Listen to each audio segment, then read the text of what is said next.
Boa tarde, meus irmãos. Um prazer estar aqui com vocês nessa quinta-feira, onde podemos desfrutar um pouquinho mais da palavra do Senhor e continuar aqui os nossos estudos falando um pouco sobre a promessa de Deus. Então, nós estamos estudando um pouco aqui, revendo e vendo que a palavra de Deus nos diz sobre as promessas do Senhor. Vimos ali sobre Gênesis, capítulo 3, versículo 15, que é a primeira grande promessa a respeito do Messias e da salvação. Então, aquele versículo, um versículo muito especial na palavra de Deus, também é conhecido como o proto-evangelho, falando ali então da anunciação, da salvação e a vinda de Cristo aqui para a terra, que ele esmagaria a cabeça de Satanás. E a palavra de Deus é recheada de promessas, recheada de profecias. Nós temos aproximadamente ali 300 capítulos da Bíblia que são capítulos proféticos, né? Capítulos que contêm profecias e falam de profecias, coisas futuras. Algumas já se cumpriram, já se realizaram, outras ainda não. E aí nós estamos esperando, aguardando o cumprimento dessas profecias, os quais nós chamamos de estudos escatológicos, ou textos escatológicos, que falam da segunda vinda de Cristo, que falam das coisas futuras e as bênçãos futuras que nós estamos aguardando. E hoje vamos continuar um pouco nesse assunto aqui de promessas de profecias. Para iniciar, gostaria de convidar aos irmãos para a gente iniciar aqui com uma oração. E aqui eu gostaria, primeiro, de fazer um agradecimento, porque nós tivemos uma visita de um casal que participa e nos acompanha pelos estudos da internet. Já há 2 anos estão nos acompanhando pela internet e ontem, no culto de quarta-feira, eles nos visitaram, estando de passagem aqui pela cidade, Vitória da Conquista, aproveitaram o tempo e nos visitaram aqui para conhecer a igreja pessoalmente, conhecer os irmãos, e foi muito bom o tempo que nós tivemos com eles. É o pastor Walter e a irmã Gessimira. Então eles passaram por aqui, nós conhecemos eles, e eles também conheceram a igreja. E com isso gostaria de te deixar um desafio para você, que nos acompanha há muito tempo aí pela internet, ou há pouco tempo mesmo, mas estando de passagem pela cidade, aproveite o tempo para nos visitar e conhecer um pouco aqui da igreja. Vai ser muito bom conhecer a você também. Um desafio, então, para vocês. Vamos orar. Querido Pai Celestial, obrigado pelas bênçãos concedidas através de Jesus Cristo, através, Seu Deus, do sacrifício de Jesus Cristo. Tantas bênçãos que nós ganhamos em Cristo e podemos usufruí-las, Seu Deus, diariamente. Obrigado, Seu Deus, pela promessa, pela bênção do Espírito Santo que habita dentro de nós e Ele sempre nos ajudando em todos os dias, em nossas dificuldades, ajudando a gente a orar, porque não sabemos orar como convém. E obrigado pela certeza de salvação que o Espírito Santo ele traz em nossas vidas.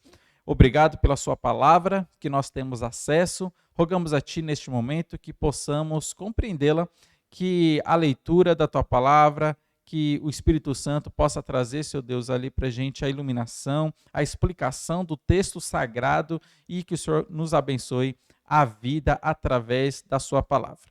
Em nome de Jesus, que o Senhor abençoe também os irmãos que estão nos acompanhando, nos ouvindo pela internet, abençoando as suas famílias, o Senhor que conhece as suas necessidades. Esteja presente na vida desses nossos queridos irmãos. Em nome de Jesus, amém.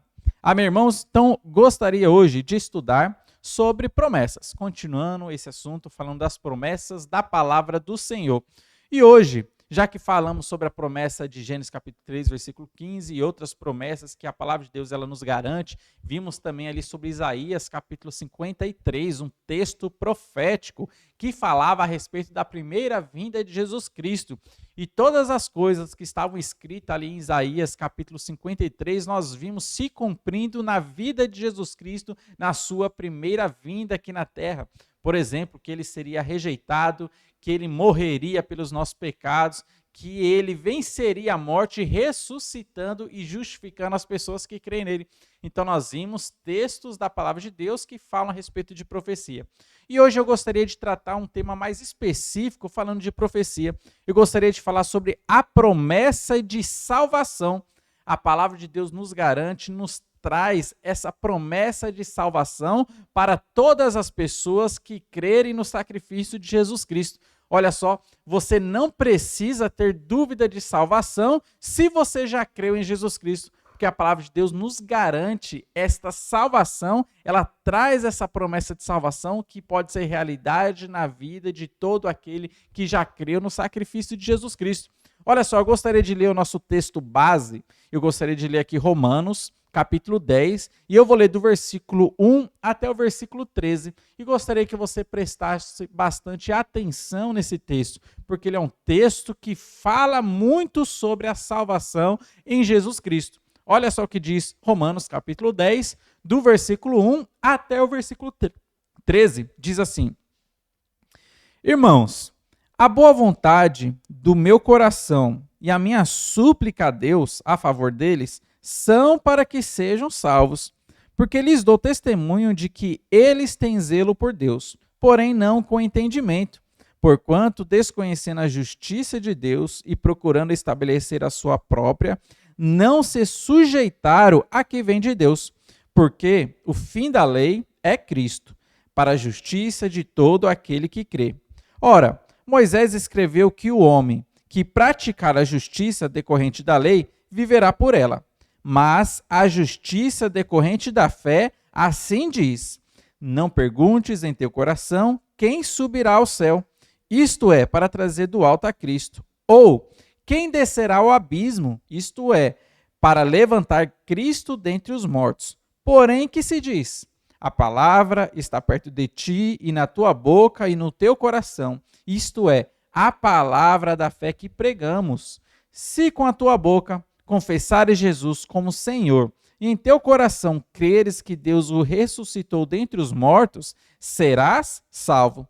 Porque com o coração se crê para a justiça, e com a boca se confessa a respeito da salvação.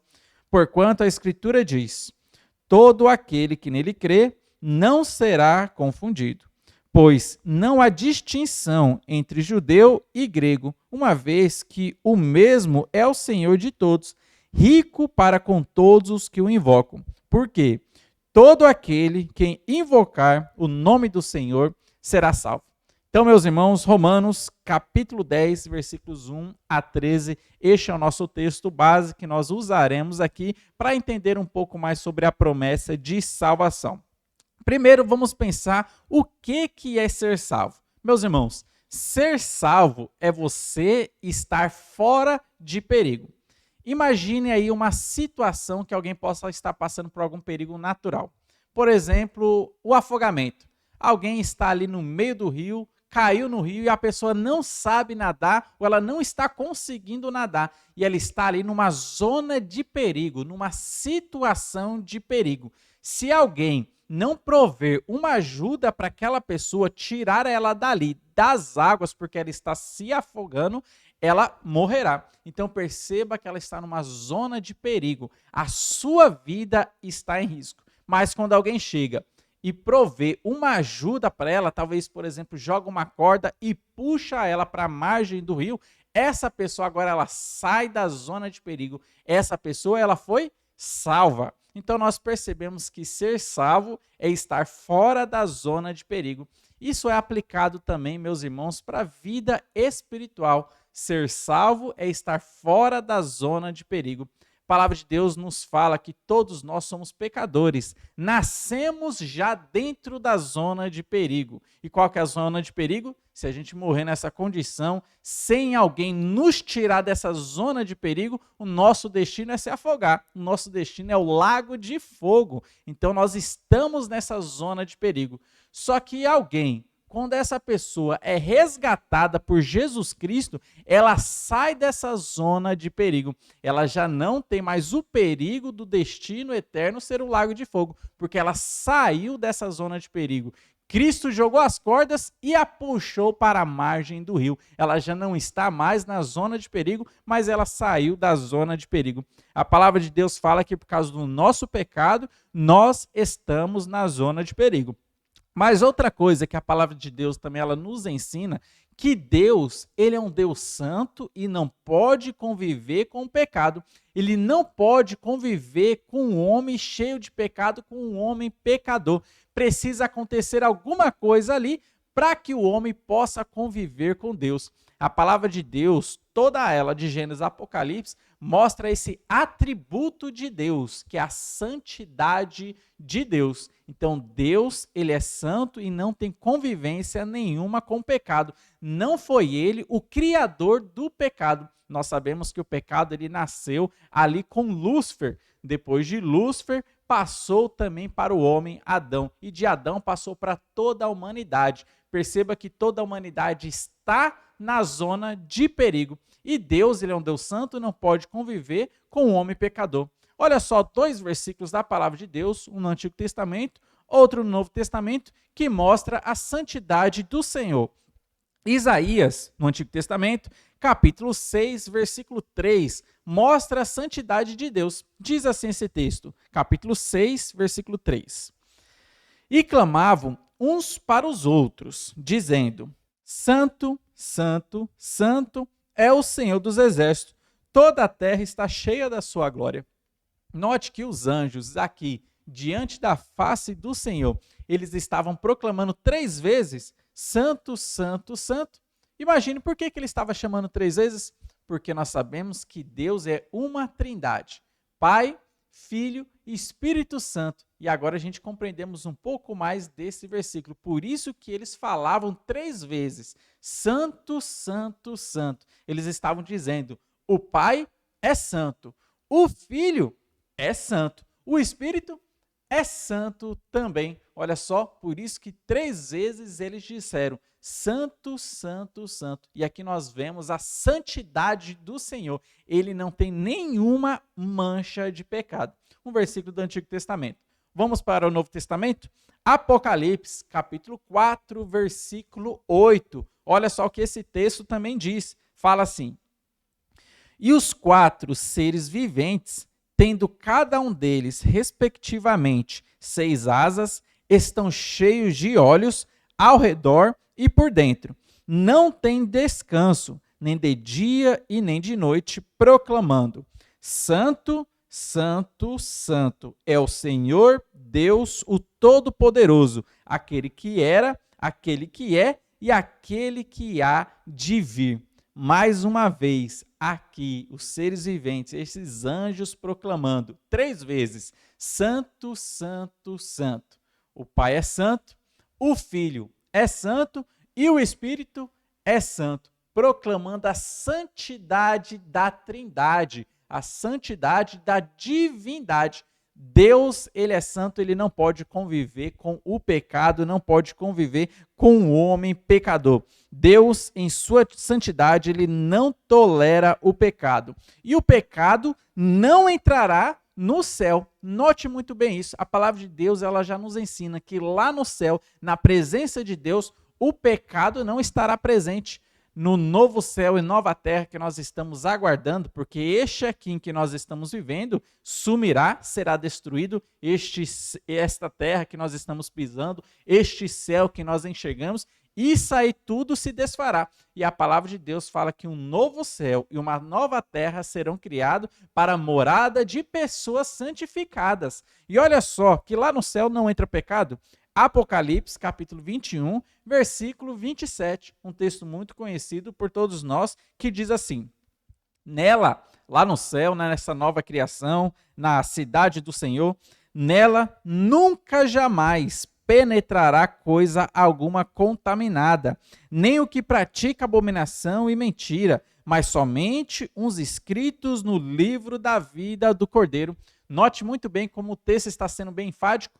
Nunca, jamais entrará coisa contaminada neste local, nem entrará coisas contaminadas, nem pessoas que praticam coisas contaminadas, que praticam abominações, que praticam pecados. Somente pessoas que já foram santificadas, que tiveram os seus pecados lavados no sangue do Cordeiro e que possuem o nome escrito no livro da vida. A palavra de Deus, ela é rica em dizer uma promessa aqui: no céu, só santificados. No céu, só pessoas que têm o nome escrito no livro da vida. O pecado não entrará ali no céu, não adentrará a eternidade na presença do Senhor. Então nós temos escrito isso. Por isso, meus irmãos, que nós percebemos que o homem está numa zona de perigo.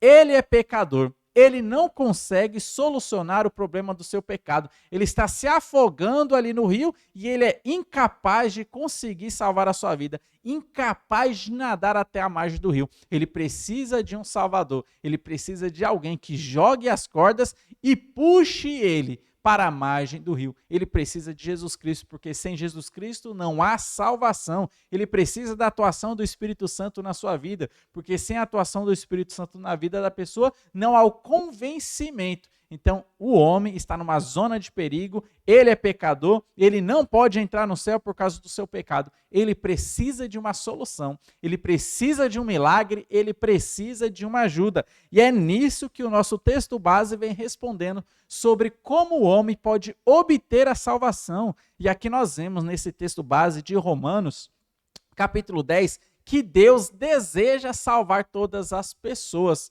mas Deus não obrigará as pessoas a serem salvas. Ele escolheu, isso é soberania de Deus, ele escolheu respeitar a decisão de cada pessoa. Então a pessoa tem o poder ali de decisão, se ela quer aceitar a Cristo ou se ela quer rejeitar a Cristo. Conforme João, capítulo 1, versículo 12, fala: aqueles que recebem a Cristo se tornam filhos de Deus. Aqueles que rejeitam a Cristo continuam não sendo filhos de Deus. Mas esse texto base ele vai nos falar e vai nos dar a esperança da promessa de salvação.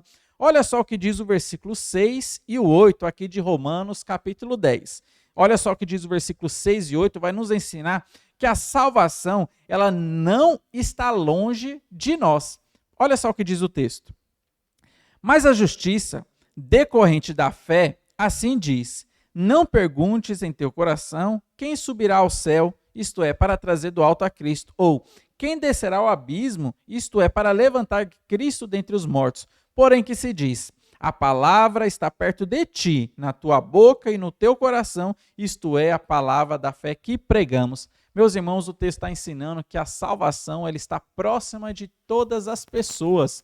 Então a graça de Deus, ela se manifestou salvadora a todos os homens, não a um grupo seleto, mas a todas as pessoas. Todas as pessoas têm oportunidade de escolher se querem ser salvas ou se não querem ser salvas. As pessoas precisam tomar essa decisão. Deus colocou em suas costas o peso da responsabilidade. Então, por isso que a palavra de Deus ela sempre diz o convite: vinde a mim, todos vós estáis cansados e sobrecarregados. Note que Deus escolheu na sua soberania dar a responsabilidade para o homem, para que ele tome uma decisão, porque Deus não quer salvar as pessoas sem o consentimento da pessoa. Então Jesus Cristo, ele está perto de todas as pessoas, oferecendo a salvação. Eis que estou à porta e bato. Busque ao Senhor enquanto se pode achar. Escolhei hoje a quem vocês vão servir. Eu e minha casa serviremos ao Senhor. Decisão. Então, o homem precisa ter essa decisão, porque Deus lhe concedeu a ele essa responsabilidade de decisão. A salvação não está longe de você. Uma outra coisa também, versículos 9 e 10, vai nos responder a pergunta: como então eu posso ser salvo? Já sei que a salvação, a graça de Deus me alcançou, a graça de Deus está perto de mim, Jesus Cristo deseja e quer me salvar. Como então eu posso ser salvo? Versículo 9 e 10 diz: se com a tua boca confessares Jesus como Senhor, e em teu coração creres que Deus o ressuscitou dentre os mortos, serás salvo, porque com o coração se crê para a justiça e com a boca se confessa a respeito da salvação. O texto dizendo que basta simplesmente você crer no sacrifício de Jesus Cristo. Senhores, o que eu devo fazer para ser salvo? Crê no Senhor Jesus Cristo e você será salvo. Olha só, simplesmente crer no sacrifício de Cristo é simplesmente você acreditar que o sacrifício que Jesus Cristo fez há 2000 anos atrás, ele foi válido para você. É simplesmente você acreditar que Jesus Cristo, ele morreu por você e pagou os seus pecados. E você agora pode descansar nesta promessa que Jesus Cristo, ele pagou pelos seus pecados. Como que você pode ser salvo? Simplesmente acreditando. É uma decisão do coração. Olha só, uma decisão do coração que você aceita e crê no sacrifício de Jesus Cristo. Então aqui nós vemos no versículos 9 e 10 Como que você pode fazer para ser salvo? E o versículo 12 vai nos mostrar que a salvação ela é oferecida a todas as pessoas. Olha só o que diz o versículo 12. Pois não há distinção entre judeu e grego, uma vez que o mesmo é o Senhor de todos, rico para com todos os que o invocam. Note muito bem o que o versículo está falando. Deus, ele é Senhor de todos. Ele está sobre todas as pessoas. E ele usa de graça a mesma quantidade de graça para todas as pessoas que invocam a ele. O texto fala que ele é rico para aqueles que o invocam. Olha só, decisão da pessoa. Se a pessoa invocar o nome do Senhor, Deus ele vai se mostrar rico e generoso para essa pessoa, oferecendo e dando para ela as bênçãos da salvação.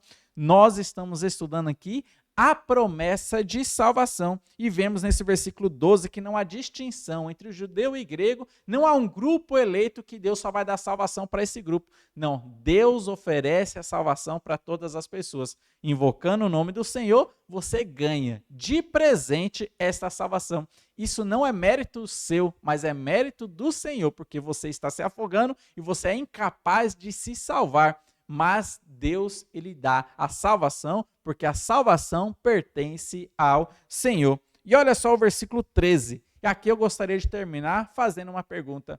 Diante desse versículo, qual que é a sua decisão? Diante de tudo que nós estudamos até aqui e vimos dessa promessa de salvação, a situação do homem em perigo, que Deus é santo e lá no céu não entra o pecado, mas Deus proveu através do sacrifício de Jesus Cristo a salvação para a pessoa e que se a pessoa invocar o nome do Senhor, ela será salva.